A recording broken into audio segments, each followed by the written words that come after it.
Praise the Lord. Like I said, this is going to be the last one for the year of Bible studies, and we're going to like regroup, Revamp. revamp for the month of December, and come back in January. Now during All that right. time, I will continue to post, small, short videos and whatnot.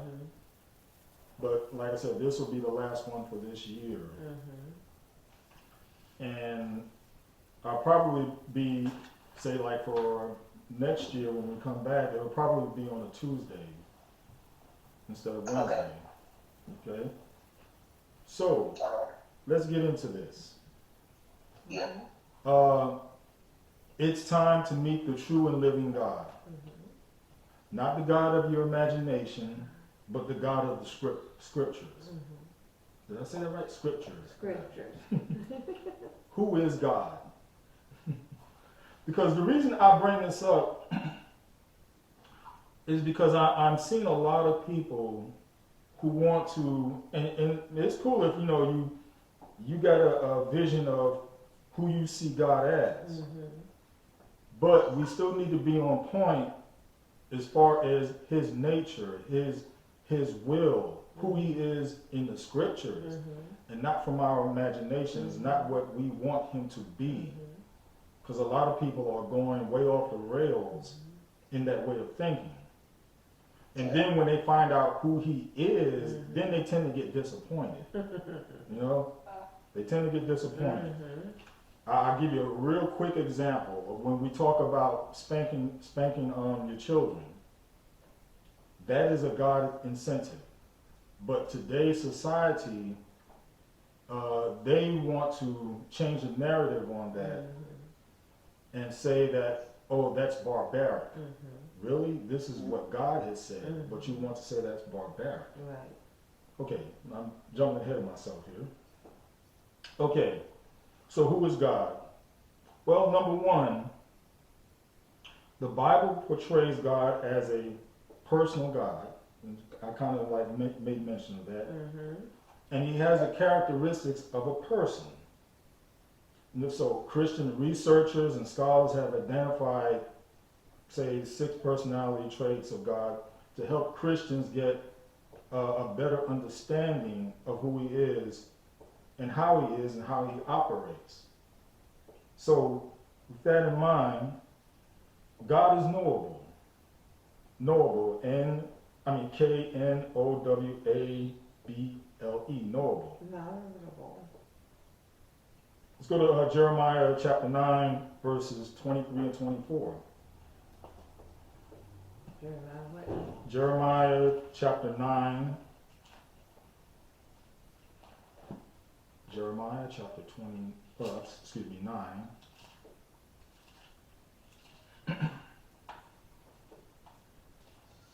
Chapter 9, verse 23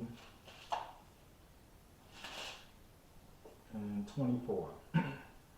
It says, Thus saith the Lord, let not the wise man glory in his wisdom, neither let the mighty man glory in his might. Let not the rich man glory in his riches, but let him that glory in this, that he understand and know me, that I am the Lord which exercise loving kindness, judgment, and righteousness in the earth, for in these things I delight, saith the Lord. Okay.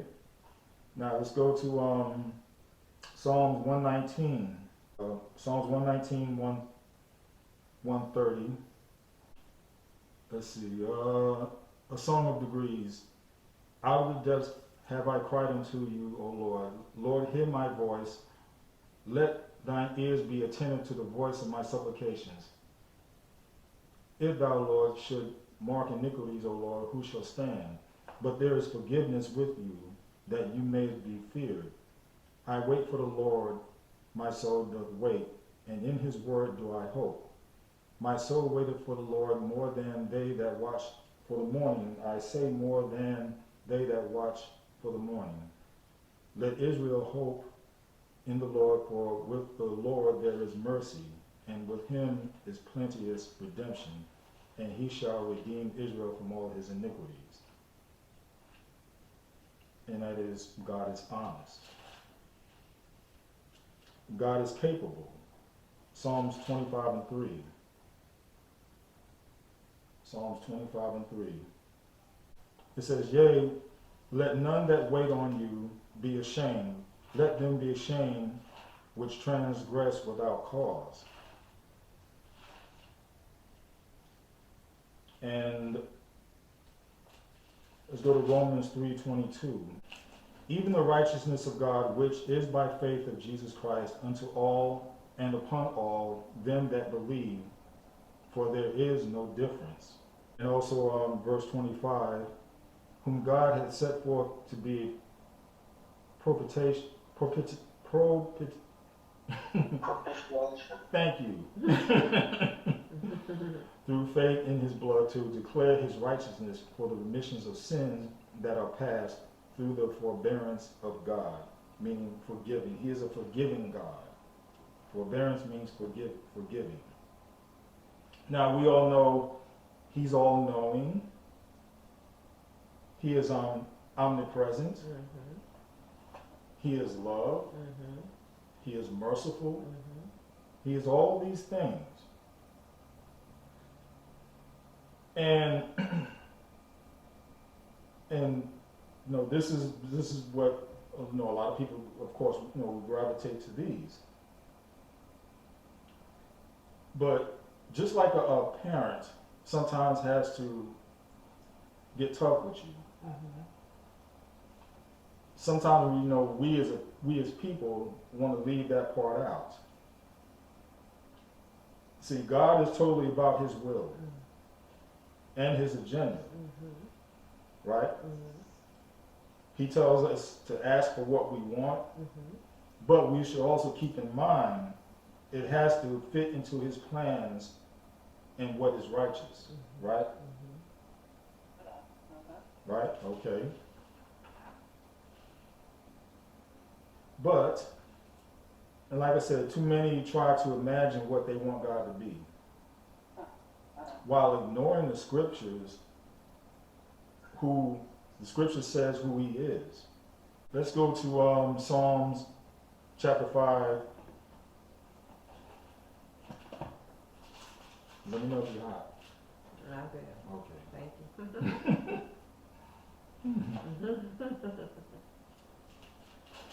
Okay, Psalm chapter 5. Chapter 5, verses 1 through 6. To the chief musician upon the hill, a psalm of David. Give ear to my words, O Lord, consider my meditation. Hearken unto the voice of my cry, my King and my God, for unto you I will pray.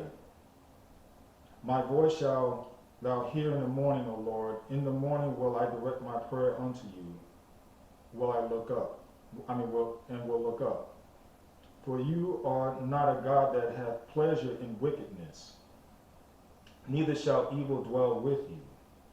The foolish shall not stand in your sight. You hatest all workers of iniquity. You shall destroy them that speak leasing. And leasing means falsehood or untruth. Lying, right. That's what leasing means. You shall destroy them that speak untruth, lies. The Lord will abhor means loathe, detest, the bloody and deceitful man.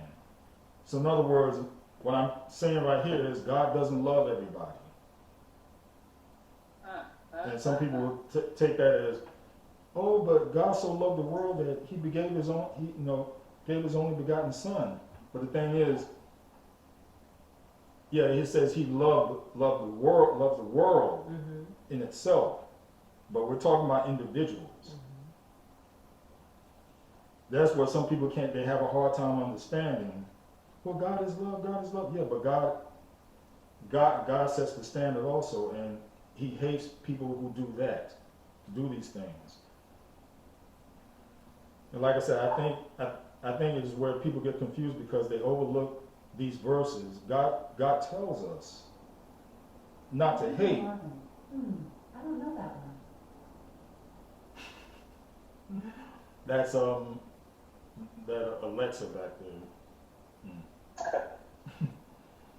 But God tells us not to hate, but that doesn't mean that we can do everything He can do, because when it comes to sin, He is the ultimate judge. And when it comes to sin He definitely hates. And there are those who will say, mind you, not even taking into this account of what was just said. Now this is the beauty of the Lord. He may hate you because you are a sinning cesspool of lies and deceit. But He is also loving with open arms. And if you ask for forgiveness, He'll forgive you. If you come to Him accepting His Son as Lord and Savior and believe He rose on the third day. See, that's how quick He can turn things around. But until that point, if you're doing all these things that He detests, then no, you're not in His good graces. But again, He still gives you an opening to flip things around. And like I said, here's the thing in today's society. We are so self-righteous. And like I said, I mentioned about, we don't spank our kids because we say that's barbaric, so therefore you're saying that God is barbaric. But God says to spank your child, but either spare the rod or spoil the child. The choice is yours. The choice is up to you. And you've seen what's going on these days. I saw a video where I think I sent it to you, but I don't know if you saw it yet. But this woman was cooking, and she had it on TikTok, and the kid said, that food smells like blank. Insert the word. And she didn't scold him or anything. She was just all nonchalant about it. So evidently, this kid has been talking like that for a good while, where it didn't faze her. Right. Now, guaranteed. Now, ain't no way that our kids would even utter something, like that. Yeah. But again, we become so self-righteous. And where's this verse at? I forgot where I got this verse from. I'll read it. In the Lord put I trust. How say ye to my soul, flee as a bird to your mountain? For lo, the wicked bend their bow, they make ready their arrow upon the string, that they may privately shoot at the upright in heart. If the foundations be destroyed, what can the righteous do? The Lord is in His holy temple. The Lord's throne is in heaven. His eyes behold, His eyelids try.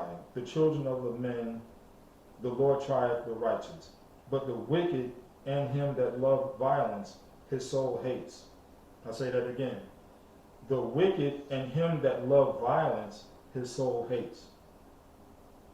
Upon the wicked He shall rain snares, fire and brimstone, and a horrible tempest. This shall be the portion of their cup. For the righteous, Lord, love righteousness. His countenance does behold the upright. So again, it's saying that His soul hates those that love wickedness and violence. Anybody got any questions so far? So which passage is that? I'll have to get back with you on that. I forgot that I had printed it out, but then I forgot to put down the passage. But I know that came from Psalms. Don't forget that he kept our clothes from getting raggedy or whatever when we couldn't really go out and buy much. He kept those things, and so because we will forget it, and a lot of people say we won't forget God, but yeah, we will. Yeah.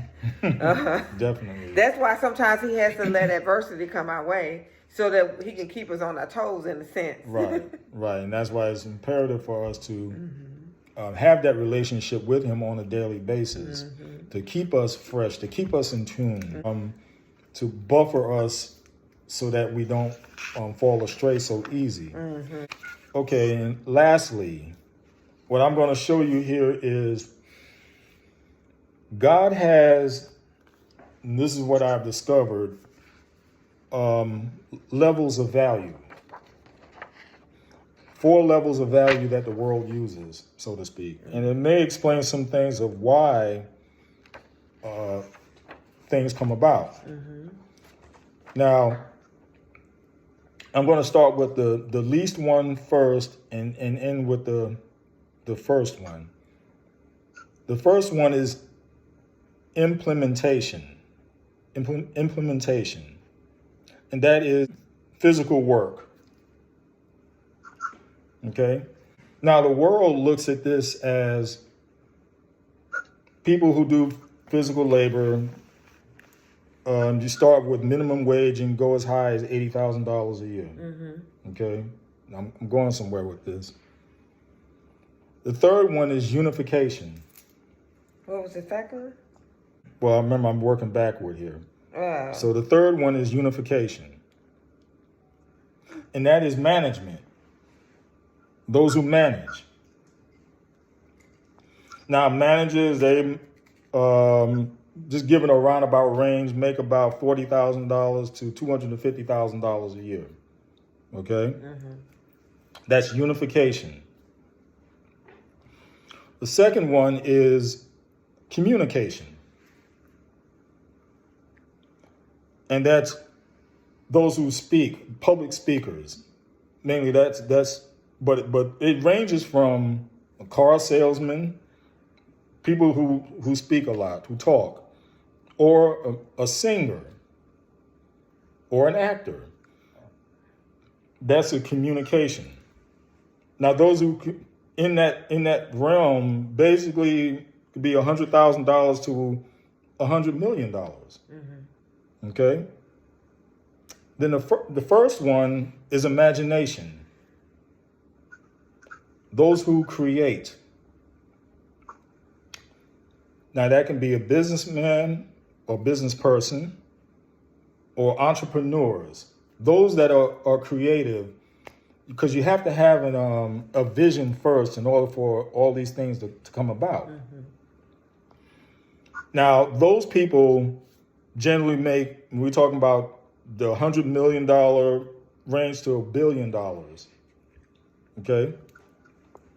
Now, this is how the world basically runs its system. But did you know that God holds that first one first, imagination? God was creative. When he made the world, he was being creative. He was being imaginative. He thought, he put it, he had to have a vision first. Then he communicated. He spoke into existence. Okay? God spoke into existence. Unification. When he spoke into existence, now initially, I can start another Bible study on this one, but initially in Genesis chapter 1, he spoke into existence man. Now in the second chapter, then he molded and shaped, so to speak. But initially he spoke man into existence. Now I've spoken about that before. And third, unification. He had man to manage. Okay? He had man to manage. And then fourth, and I think, and he gave me revelation on this, implementation. Now you notice when when man, or be it Adam, when he sinned, and I'm not going to mention Eve because it was still man. I mean, it's still Adam who still had to take that responsibility. Okay. When that sin occurred, what was the punishment? They were put out of the garden, Or one of them anyway. and then they had to work. Right. That was part of the punishment. Okay. To do physical labor, to sweat, and so forth. Now, up until that point, he didn't have to. Right. Okay. So now you see how you get a better understanding if you look at it this way of how the world itself operates. You get most of the people in this world do physical labor to make a living. Right.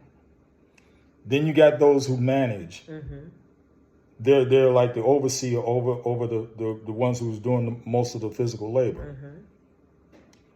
And then you got those who into another stratosphere as far as making money, those who communicators, speakers, there's singers, actors, and so forth. And then you got those who create, they're imaginative.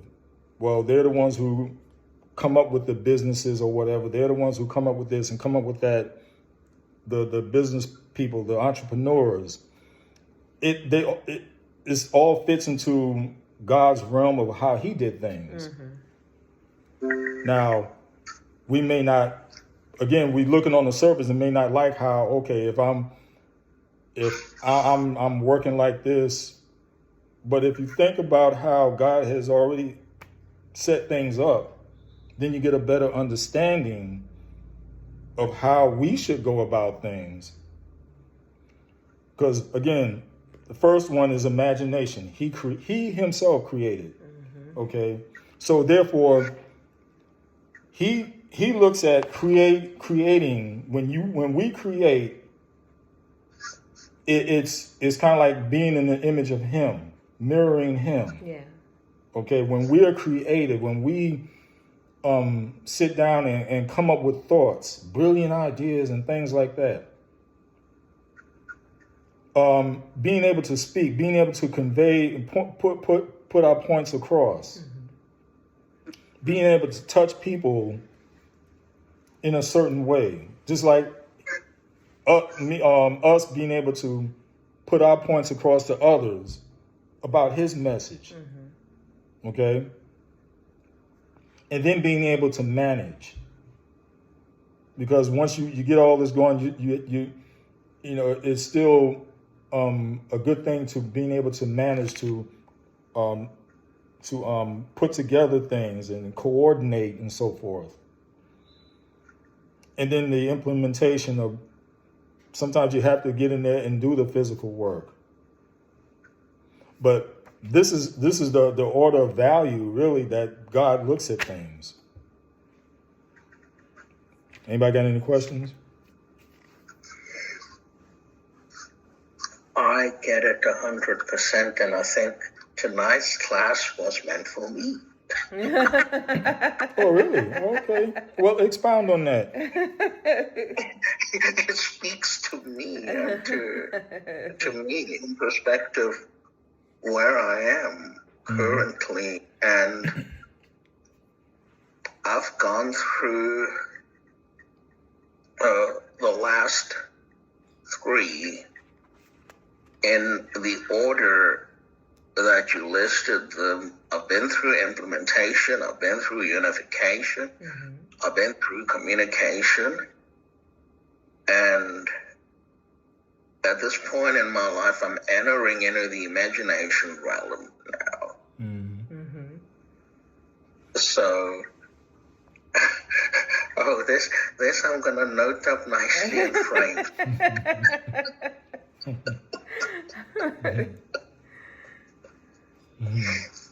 So it's amazing how God takes you through all these phases of value and when you go through them, my gosh, you're going to get tested. Yes. Oh, Yes. Yes. you're going to learn. I mean, when I was at implementation, at the bottom of the food chain, I learned a lot of things. And I remember at age 25, I felt myself hardening up.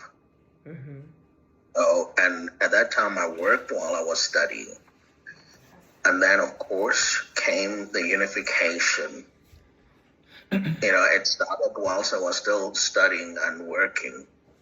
And then I got to the bar, and that unification management process continued in during the course of my internship. And then it started dovetailing in a communication and speaking, and I've been doing that for the past 18 years. And now it's time to move on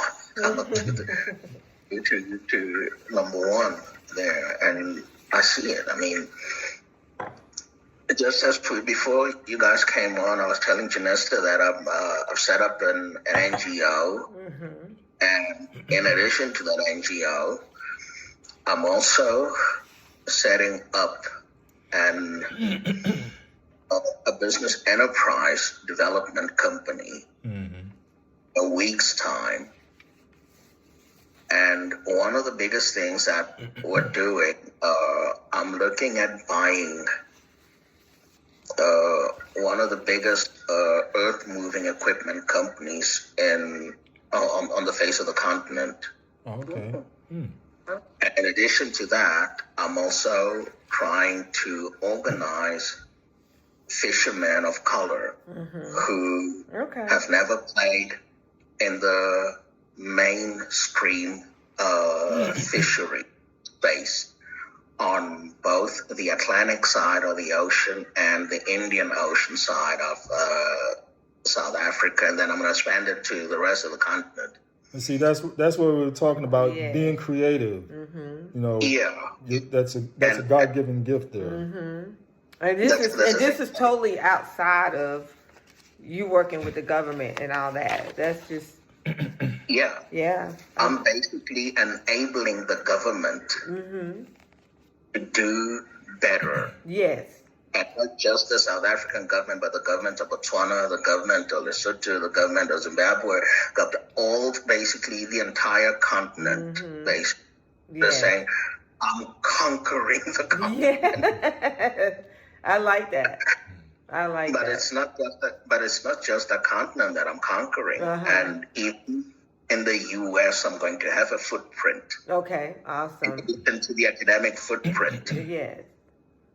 And it's massive entrepreneurial endeavors which are going to change people's lives for the better. And one could say, do you remember when we were talking, I said, it's amazing that I'm making this decision at age 50. Yeah. When some people make these type of decisions at age 40, but I was talking to someone today and saying to them, I've come to understand why it has taken me this long to make this decision. Because it needed a certain level of psychological and mental strength. And God, who knows us best, will not allow us to burn ourselves out in the process. Right. if we are to live life in line with his purpose. Mm-hmm. Right. Exactly. Mm-hmm. He'll allow us, he'll unveil these things at the right moment. Absolutely. And also at the right moment is you brought up your age, and he loves to do things that are out of the ordinary or the unexpected. Yes. Or you say, I'm too saying, I'm too old, I'm too this or that. But that's when God is like, okay, now we're working with something here, because hey, man, you're telling me, man.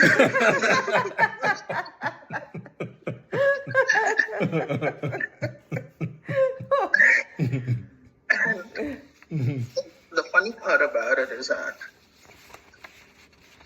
people at my age are getting tired of things. I feel more energized than ever before. Wonderful.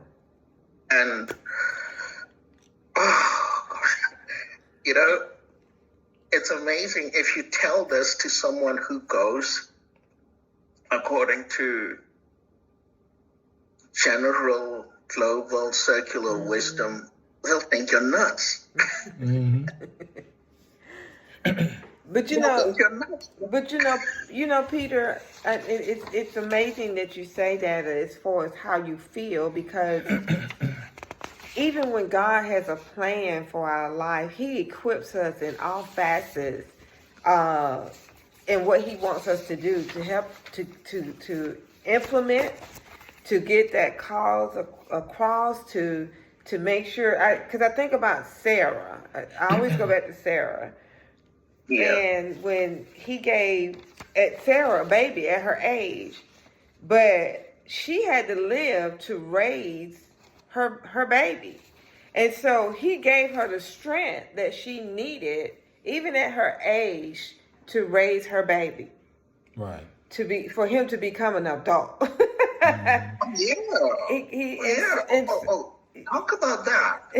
Talk about that. Cause you I can testify to that in my life. Yeah. Because you think it's just the business and academic side of things. It ain't just that. Look at me. I'm 50, right? I ain't never been married. And I look at myself now, right? I was talking to my nephew, as well as this paralegal girl who works for him. And this girl is quite beautiful. So I said to her, are you aware of the fact that when you're young, when a man is young, they tend to speak with less purpose? She's like, what do you mean? I'm like, if you ask my nephew what he expects of a wife, he's gonna talk in a roundabout way. He's not gonna answer your questions directly. Right. But when you get to where I am, you answer the questions directly. And she said, okay, I'll put that to the test. I'm like, you're on. She said, what do you want out of a wife? I'm like, not what do I want, but what do I need? One, my wife is not supposed to be scared of her femininity. She's supposed to accept the God-given role I have as leader of the family. Her role to help me build. And she needs to understand that I'm the one who's going to fight the wars for us. Yes. I need her to be secure in that comforting knowledge that God has put me here to fight those wars for us. And then number 5, I said, support me, raise our kids, help me to raise our kids. But that doesn't mean you're deprived of the right to have a career. You can have a career. Yes. Just know that the day they make you tired and you feel you want to grab your bag and come home, you have a home. You're not going to work because you need to. You're going to work because you want to. Okay, now I like that, Peter. I like that. And that sounds good, don't it, Katrina? No. But where I am in my life, and I said to her, where I am, it's funny that God made me wait this long, because I'm at a point where I'll make more than enough money that you will not be able to spend it all. All right now. I said to her, I'll give you 5 credit cards and I'll come and check the first one and find that you've not even made an impression on it. And her eyes went like, she's like, well, I'm like, yeah. What was that, Katrina? I can't hear you. I said to her, Katrina, you were saying something. Yeah, we can't hear you. Sorry, Katrina, you were saying? I was saying women are going to be coming and signing up. You know what I mean? the right one. Exactly.